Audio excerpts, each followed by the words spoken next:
The crack of his fist against my daughter's jaw echoed through my backyard like a gunshot on Father's Day afternoon. I watched Lisa's head snap to the side, her body stumbling against the wooden patio table as our family barbecue fell silent in an instant. The red checkered tablecloth shifted, sending paper plates and plastic cups tumbling to the concrete deck. But what froze my blood wasn't just Bradley's violence. It was his brother Nathan sitting across from us in a folding lawn chair with a beer in his hand, who leaned back and said with a cold smile, "Finally, someone had to teach her to shut up." In that moment, as my daughter's hand trembled against her bleeding lip and my wife Michelle gasped in horror beside the smoking grill, I reached into my pocket and pulled out my phone. I had only one number to dial, a number I hadn't called in 15 years. Bradley had no idea what he'd just set in motion. My name is Trevor Hoffman. I'm 58 years old, and I spent 30 years as an insurance investigator before I retired to what I thought would be peaceful golden years in Denver, Colorado. I thought I'd seen everything in my career: staged accidents, fraudulent claims, elaborate schemes. But nothing, absolutely nothing, prepared me for watching my own son-in-law put his hands on my daughter during what should have been a joyful Father's Day gathering. Let me back up. Lisa is my only child. She married Bradley Watson 3 years ago, and I'll admit, I never liked the man. There was something in his eyes that didn't match his smile, something calculating. My wife Michelle told me I was being overprotective, that every father thinks no man is good enough for his daughter. Maybe she was right, but a father's instinct is a powerful thing, and mine had been screaming warning since the day they met. The Father's Day barbecue had been Michelle's idea. She wanted the whole family together on our back deck: Lisa and Bradley, Bradley's brother Nathan and his wife Jennifer, my sister Rachel, and her husband Glenn. We'd spent the morning grilling burgers and hot dogs on our gas grill, drinking cold beer from the cooler, pretending everything was fine under the Colorado sun. The smell of charcoal and barbecue sauce filled the air. Red, white, and blue bunting hung from the deck railing left over from last month's Memorial Day party. But I'd noticed things: the way Lisa flinched when Bradley raised his hand to grab his wallet from the patio table, the long sleeves she wore despite the 85-degree heat, the way she excused herself to go inside the house 3 times before we even sat down to eat. We were halfway through lunch when it happened. Lisa had made a comment about Bradley's new truck payment being high, something innocent about the monthly cost. I saw his jaw clench. I saw his knuckles go white around his beer bottle. Then he stood up from his plastic chair. "You want to talk about money?" His voice was low, dangerous. "You who haven't worked a real day since we got married?" Lisa looked down at her paper plate of half-eaten potato salad. "Bradley, I didn't mean shut your mouth." He moved toward her chair, his shadow falling across the table. I started to rise from my seat, but Michelle grabbed my arm. "Trevor, don't make a scene." That's when Bradley grabbed Lisa by her hair and yanked her to her feet. She cried out, her hands flying to her head, and then he hit her. Not a slap, a closed fist punch to her face that sent her sprawling into the patio table, knocking over plates and glasses. Ice cubes from overturned drinks scattered across the wooden deck. The backyard exploded in chaos. Rachel screamed from her chair near the grill. Jennifer jumped up, knocking over her folding chair. Michelle's hand flew to her mouth. But Nathan, Bradley's older brother, just sat there in his lawn chair with that sick smile and said those words that would haunt me. Finally, someone had to teach her to shut up. I didn't think, I didn't plan. I pulled out my phone and dialed a number I'd kept in my contacts for 15 years, even though I swore I'd never use it again. Keith Sullivan, former FBI agent, now a private investigator who specialized in cases others wouldn't touch. We'd worked together on a massive fraud case back in 2009, and he'd told me if I ever needed anything at all, to call. The phone rang twice. Keith's gravelly voice answered, "Hoffman, that you? I need you at my house. Now bring whoever you trust." I gave him my address on Maple Street. "What's happening?" I looked at Bradley, who was now standing over Lisa as she cowered against the overturned patio table, blood dripping from her lip onto her white Father's Day blouse. I looked at Nathan, still sitting calmly in his chair, as if nothing unusual had happened, taking another sip of his Coors Light. Domestic violence in progress. "And Keith, I think there's more to this. On my way. Keep everyone there. Don't let anyone leave." I hung up. Bradley was staring at me now, his face red with rage and sweat. "Who did you call, old man?" "Someone who's going to have a very interesting conversation with you," I said quietly, my voice steady despite my hands shaking with fury. I moved to Lisa's side, helping her to her feet next to the overturned table. She was shaking, tears streaming down her face, mixing with the blood from her split lip. "It's okay, honey, it's going to be okay." Bradley laughed, a harsh, ugly sound that cut through the summer air. "You think calling someone is going to change anything? This is between me and my wife. This is my business. Actually, I said, my voice steady despite the fury burning in my chest. The moment you put your hands on her in my house, you made it my business. Nathan finally stood up from his lawn chair. He was bigger than Bradley, broader in the shoulders, wearing an expensive polo shirt that probably cost more than most people's weekly grocery budget. Mr. Hoffman, I think you're overreacting. Bradley and Lisa have their issues. Like any couple, sometimes things get heated. Things get heated, I repeated, looking at this man who just watched his brother punch a woman and called it normal. Is that what you call a grown man punching his wife in the face? I call it none of your concern, Nathan said, his tone shifting from pleasant to threatening. His expensive Omega watch caught the sunlight as he gestured dismissively. And I suggest you put that phone away and let this family handle family business. I looked at him more closely then. The watch that cost more than most people's monthly salary, the custom polo shirt, the way he carried himself with an authority that didn't match his supposed job as a car salesman. Something clicked in my investigator's brain, the same instinct that had served me well for 30 years. How long has this been going on? I asked Lisa quietly, kneeling beside her near the overturned patio furniture. She wouldn't look at me, her fingers touching the growing bruise on her cheek. Dad, please? How long? A year? She whispered. Maybe longer. My heart shattered. A year. My daughter had been living in hell for a year, and I'd been too blind to see it clearly. Too willing to believe her excuses about being clumsy, about walking into doors, about falling downstairs. I'd failed her as a father, and I wasn't going to fail her again. Michelle had moved to Lisa's other side, wrapping an arm around her shoulders and shooting daggers at Bradley with her eyes. Rachel was on her phone near the grill, probably calling 911, though I'd asked Keith to come first for a reason. If this was what I suspected, we needed someone who could see the bigger picture. Glenn stood by the deck railing, his hands clenched into fists, looking like he wanted to take a swing at Bradley himself. Bradley was pacing now on the wooden deck, running his hands through his hair, his expensive sneakers squeaking against the boards. This is ridiculous. Lisa, tell them. Tell them you're fine. Tell them we just had a little argument. Lisa said nothing, just stared at the scattered ice cubes melting in the afternoon sun. Lisa, Bradley's voice rose, echoing off the house walls. Tell them. She doesn't have to tell us anything, I said, standing up to my full height. We saw what we saw. That's when Bradley made his second mistake. He pulled out his phone and made a call, turning away from us as if we couldn't hear every word. Yeah, it's me. We have a problem. The old man's making noise. He paused, listening to whoever was on the other end. I don't care what you're doing. Get here now. He hung up and smiled at me, that same cold smile I'd seen Nathan wear. You want to make this complicated, Mr. Hoffman? Fine, let's make it complicated. I wondered who he'd called, who would drop everything on a Sunday afternoon to come clean up Bradley's mess. The answer to that question would tell me a lot about what kind of operation these two were really running. 20 minutes later, Keith Sullivan arrived. He didn't come alone. He brought 2 associates, both former law enforcement with the kind of alert eyes that missed nothing, and a woman I recognized as a domestic violence advocate he often worked with.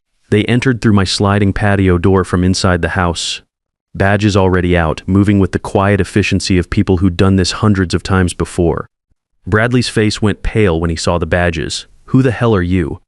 Keith Sullivan, private investigator. I'm here on behalf of Mr. Hoffman. Keith's eyes swept the backyard deck, taking in everything, the overturned patio furniture, Lisa's swelling face, the defensive positions everyone had taken, the smell of barbecue sauce, and spilled beer mixing in the hot air. Anyone want to tell me what happened here?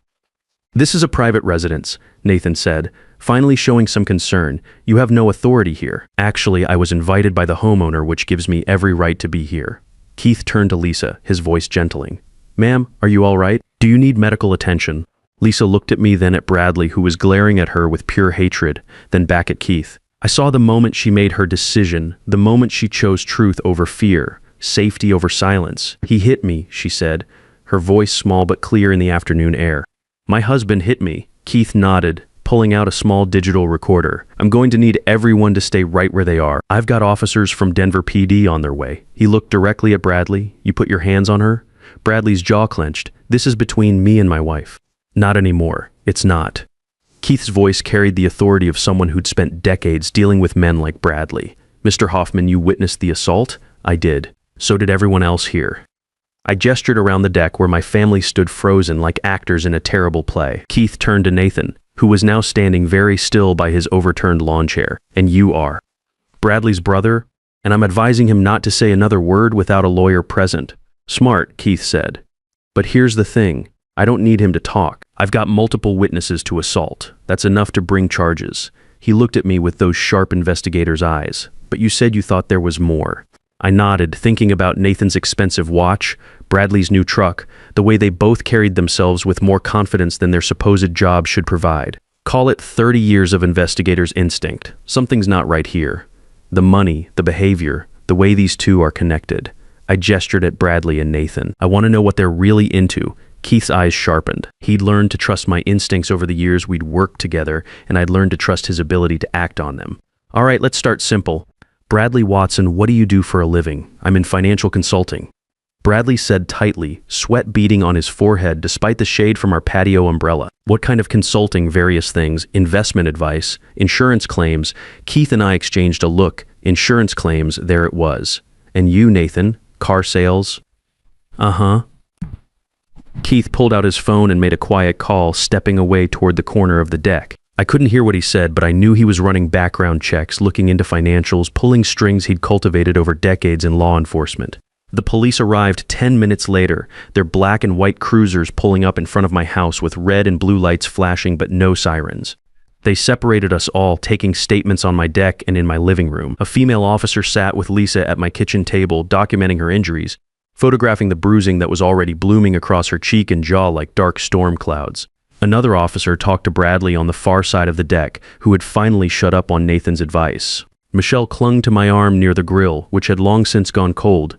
Trevor, what's happening? Justice, I said simply. Finally, but I knew this was just the beginning. As I watched Keith work his phone, making calls and coordinating with the officers, I remembered something Bradley had said during that phone call. Get here now. Who had he called? Who was coming?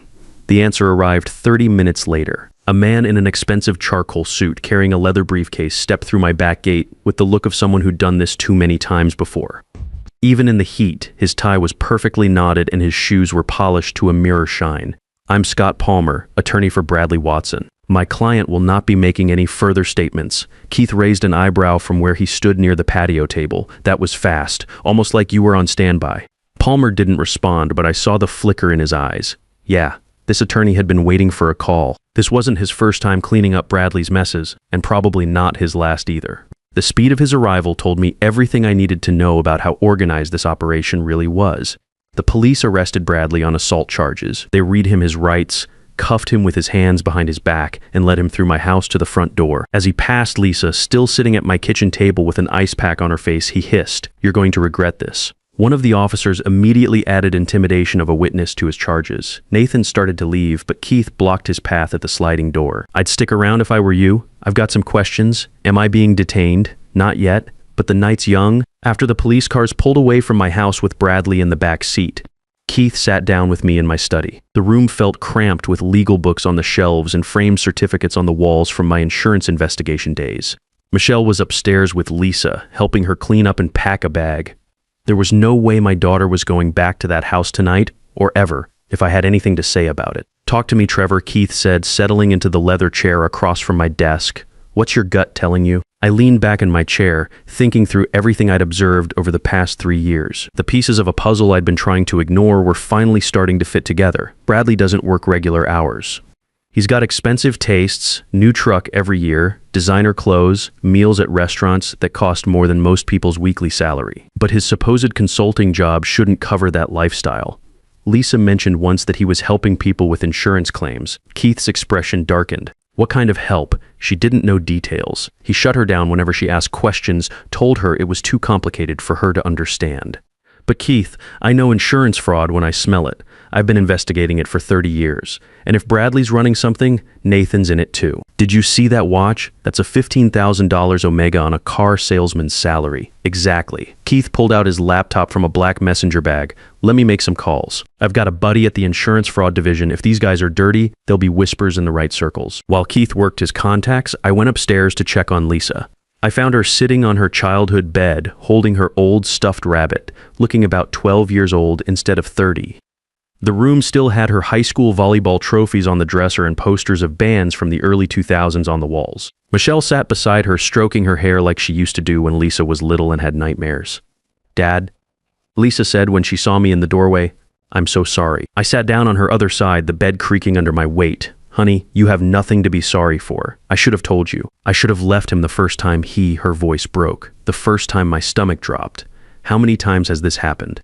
She looked down at her hands, twisting her wedding ring. I stopped counting after 10.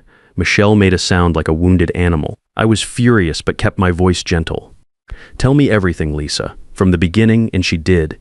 It spilled out of her like poison being drained from a wound. How Bradley had been charming at first, attentive, loving. How the first time he grabbed her arm too hard, he'd cried and apologized and sworn it would never happen again. How it escalated slowly, a shove here, a slap there, cruel words that cut deeper than any physical blow. He said no one would believe me, she whispered, her voice barely audible. He said his family had connections, that if I ever told anyone, he'd make sure I looked like the crazy one. And Nathan, he was always there backing Bradley up, telling me I was too sensitive, that I needed to toughen up. Did Nathan ever hurt you? No. But he watched sometimes. When Bradley would lose his temper, when things got bad, Nathan would be there, not stopping it, just watching, like it was entertainment. It was almost worse than if he'd done it himself. I exchanged a look with Michelle over Lisa's head. This was sicker than I'd thought. There's something else, Lisa said quietly. I didn't understand it, but Bradley and Nathan, they had these meetings late at night in our basement. Men would come over, people I'd never met before. They'd talk for hours. Bradley told me to stay upstairs, to never come down when they were meeting. Did you ever hear what they talked about once? I was on the stairs and I heard them talking about someone's accident, about how the claim went through, about splitting the money, and then someone said something about the next one, about making sure the injuries looked real this time. My blood ran cold. Insurance fraud. I'd been right, but this sounded bigger than simple false claims. This sounded organized, coordinated, dangerous. I went back downstairs to find Keith on his third phone call of the evening. When he hung up, his face was grim. Your instincts were dead on, he said, closing his laptop. The insurance fraud division has had their eye on a ring operating in the Denver area for the past 18 months. Staged accidents, false injury claims, billing for medical treatments that never happened. They've suspected there was an organized group behind it, but they couldn't get anyone to talk. Everyone involved was too scared.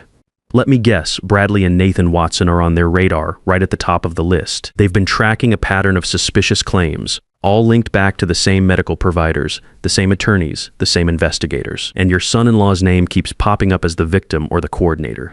How much money are we talking about? Conservative estimate. North of $800,000 over the past 18 months. Could be more. I let out a low whistle. So when Bradley hit Lisa tonight, he wasn't just an abusive husband, he was a criminal protecting his operation. And I'd bet money that the reason he's kept Lisa isolated and scared is because he knew if she ever talked, if she ever felt safe enough to share what she'd seen and heard, it could bring the whole thing down. We looked at each other and I saw the same thought in Keith's eyes that was in mine. We had a chance here. A chance to not just get Bradley on assault charges, but to dismantle whatever operation he and Nathan were running. I need to make a call, Keith said. We're going to need the FBI on this. Over the next 3 hours, my house became an unofficial command center. FBI agents arrived, followed by insurance fraud investigators, followed by the district attorney's office. They interviewed Lisa gently at first, then with growing excitement as she recounted every detail she could remember about those basement meetings, about the men who came and went, about the papers she'd seen with claim numbers and dollar amounts written in Bradley's handwriting. They interviewed me about my observations of Bradley's lifestyle that didn't match his supposed income. They interviewed Michelle about the times Lisa had shown up with injuries and obvious lies about how she got them. They even interviewed Rachel, who remembered Bradley making a joke once about knowing how to work the system when you need extra cash. By midnight, they had enough for a warrant, not just for Bradley's arrest on assault charges, but for a full investigation into insurance fraud, conspiracy, and racketeering. They raided Bradley and Lisa's house at 2 a.m., seizing computers, files, burner phones, everything.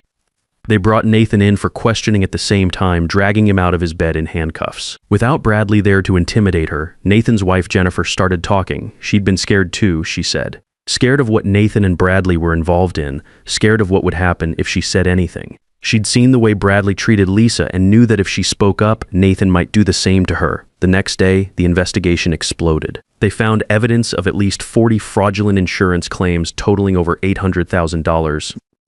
They found a network of corrupt doctors who signed off on fake injuries. They found attorneys who filed the claims knowing they were false. They found investigators who wrote bogus reports. And at the center of it all were Bradley and Nathan Watson, running the whole operation like a business. But here's what nobody expected to find. What made this case go from big to massive. Bradley and Nathan weren't just defrauding insurance companies.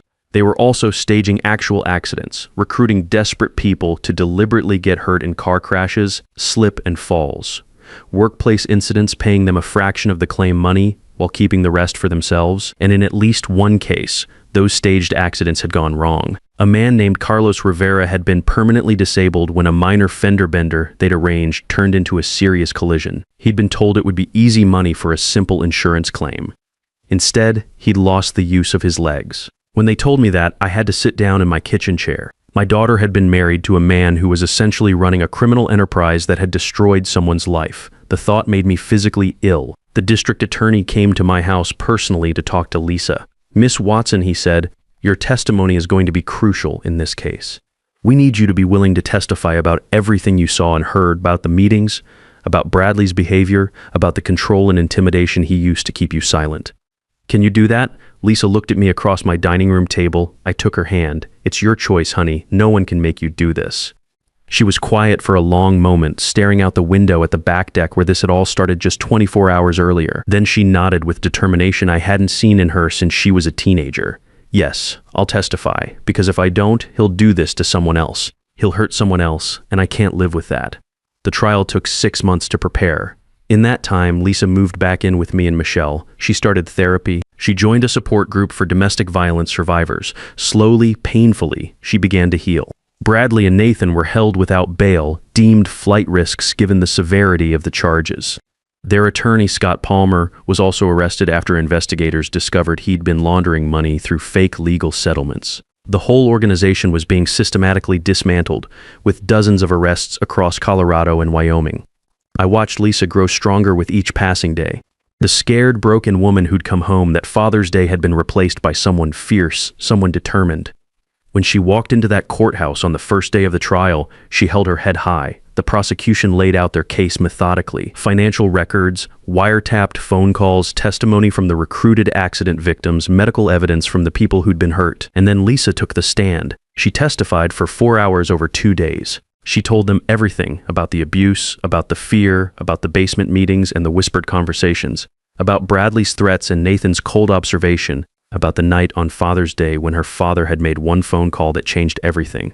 Bradley's defense attorney tried to rattle her, suggesting she was making things up, that she was a scorned wife seeking revenge. But Lisa didn't break. She looked that attorney right in the eye and said, "I have the medical records from every time he hit me. I have the photographs my therapist helped me take of bruises I'd hidden for years. I have the testimony of my family who witnessed the violence. The only thing I'm seeking is justice for everyone my husband hurt, including myself." The jury deliberated for less than 2 hours, guilty on all counts. Bradley Watson was sentenced to 12 years in federal prison for insurance fraud, conspiracy, and racketeering, plus an additional 5 years on state charges for assault and domestic violence. Nathan got 8 years. The other members of their organization received sentences ranging from 3 to 10 years. A year after that Father's Day barbecue, Lisa and I sat on my back porch watching the sunset. She'd started a new job as a victim advocate, helping other domestic violence survivors navigate the legal system. She'd found purpose in her pain.